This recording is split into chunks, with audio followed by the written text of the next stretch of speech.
bienvenue pour cette nouvelle vidéo. Alors aujourd'hui, on va s'intéresser aux lanceurs spatiaux américains.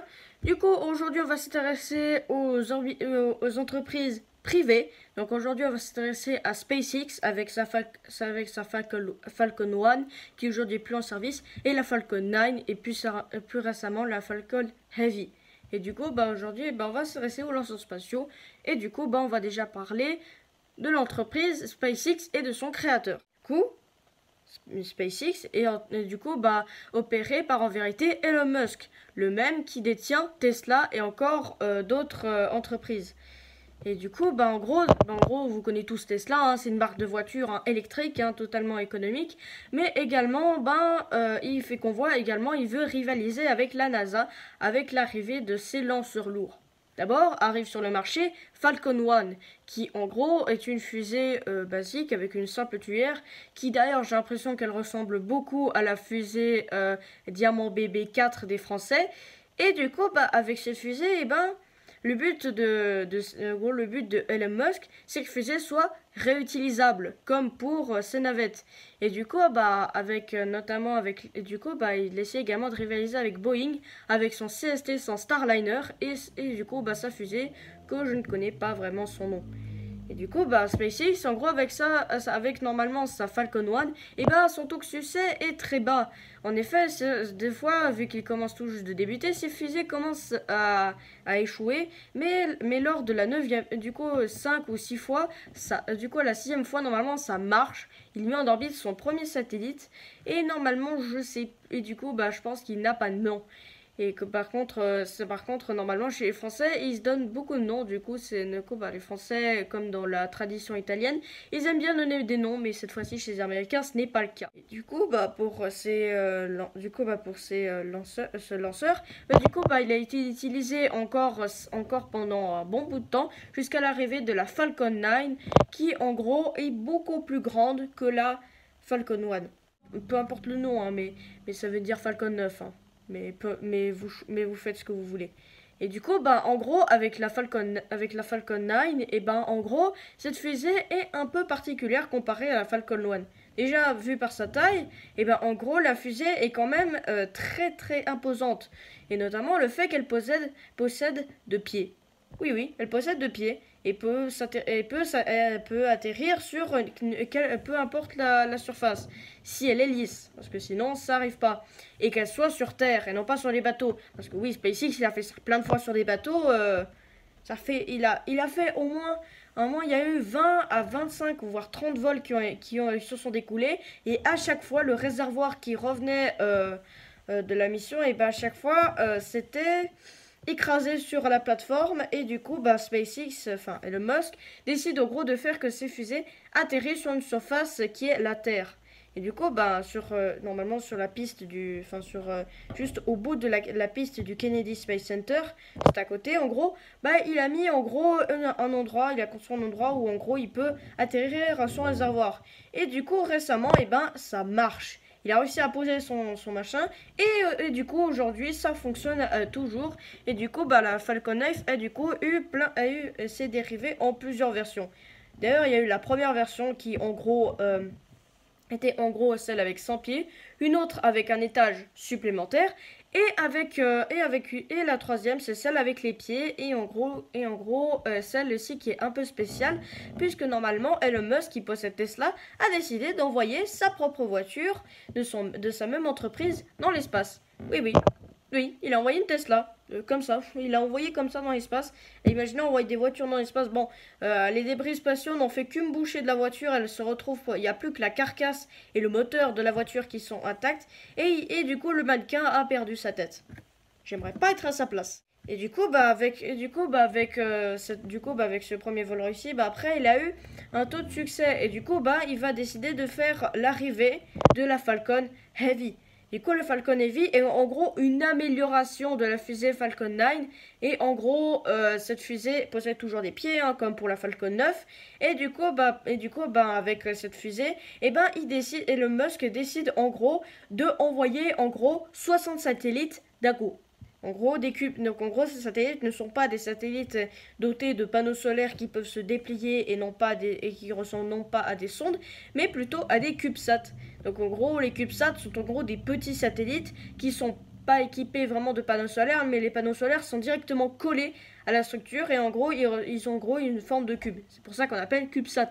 Et en gros, du coup, ce qui est très avantageux avec eux, c'est qu'on peut les envoyer plein de fois. Et du coup, Elon Musk, et du coup, je crois que cette histoire de 60 satellites, normalement, je devrais parler vendredi pour les spécial actu. Et du coup, avec SpaceX, il a décidé d'envoyer 60 satellites avec sa fusée Falcon Heavy.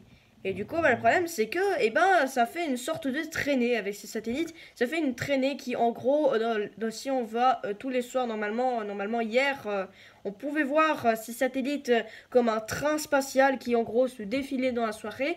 Et du coup, c'est mauvais pour l'espace et encore sur Terre pour les astronomes. Parce que oui, quand ça se déplace, ça fait une sorte ça fait quand on prend une photo dans l'espace, au moment où il passe, ça fait une gigantesque traînée dans l'espace. Imaginez, bon, je vais faire ça plus simple. Imaginez que vous regardez le ciel, que vous regardez par exemple l'étoile Antares. En gros, si le machin passe devant, en gros, vu qu'il va plus vite que la Terre, vu qu'il se déplace à 28 000 km/h, on verrait et vous verrez une grosse traînée qui apparaîtra sur votre écran, et l'image sera complètement ratée. Et du coup, ce qui fait qu'en gros, à part la pollution lumineuse et en gros le fait d'encore plein de problèmes, c'est qu'en gros, certes, ça diminue les coûts pour l'entreprise, mais en plus, ça crée d'autres débris spatiaux alors que la NASA essaie déjà de se démerder pour enlever une centaine de satellites par an. Donc franchement, vous voyez que c'est en même qu'un peu la merde. Et que s'il continue comme ça, le souci c'est que les satellites et les autres trains spatiaux vont entrer en collision et vont créer d'autres débris spatiaux. Et que si on n'agit pas maintenant, il risque peut-être que ça va empêcher tout développement d'envoi de vaisseaux et que franchement, ça peut vraiment être fatal pour les entreprises. Mais pas pour très longtemps. Parce que n'oubliez pas, c'est que tout ce qui vient en orbite finit par descendre. Parce que oui, il y a quand même un peu, même si on est dans l'espace, il y a encore un peu d'atmosphère. En fait, comme une main tendue à l'extérieur d'une voiture, l'air s'appuie sur les objets, il a tendance à la faire ralentir, ce qui la fait descendre. Et du coup, comme pour toutes les stations spatiales ou satellites, les Skylab, normalement la station Skylab, Mir ou encore Almaz, ou encore les stations chinoises récemment qui sont tombées, sont arrivant à débauche de flammes dans une sorte de boule de feu en rentrant dans l'atmosphère. Mais ce n'est pas le cas de l'ISS, sinon ça aurait été déjà depuis très longtemps. Mais du coup, grâce au cargo européen ATV, en gros ça rehausse l'orbite avec ses moteurs, et du coup c'est comme ça que l'ISS peut enfin rester en orbite définiment. Enfin, indéfiniment ou définiment, je sais plus, qu'est-ce que je dis moi.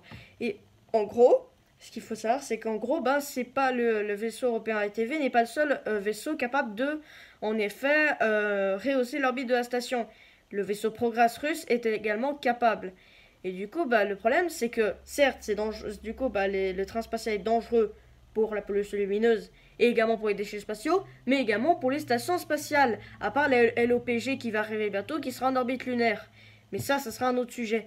Et du coup, le truc, c'est que ça peut être fatal pour l'ISS parce que le moindre boulon qui percute l'ISS, c'est la mort directe. Enfin, ça dépend le lieu.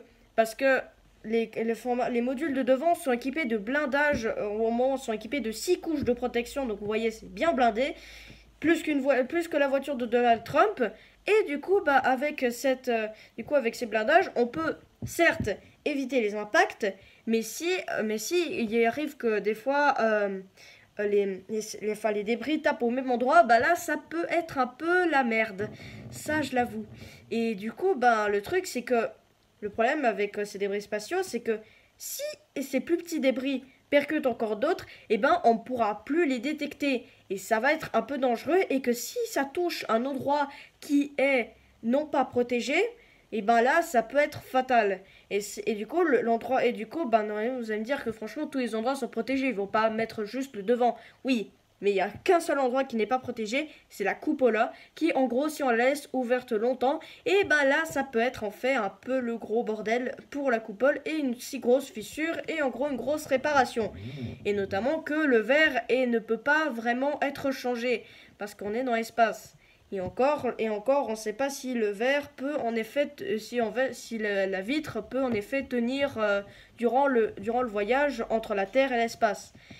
Mais n'empêche, il y a quand même, mais n'empêche, il faut savoir c'est que, putain, que les billets égaiement, et ben, putain, n'empêche que même si la cupola est quand même équipée de protection, et ben, il faut quand même faire attention, hein, parce que quand même, il y a plus de, plus de 30 agences qui existent à la Terre, voire plus.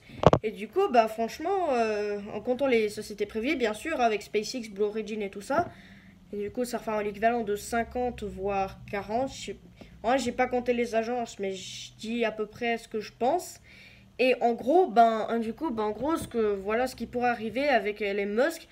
Si Elon Musk, tu regardes ces vidéos, mais si tu as mis les sous-titres, eh ben, fais-nous confiance. Si tu essaies d'envoyer 60 satellites, essaye au moins de les envoyer comme t'envoyais avant.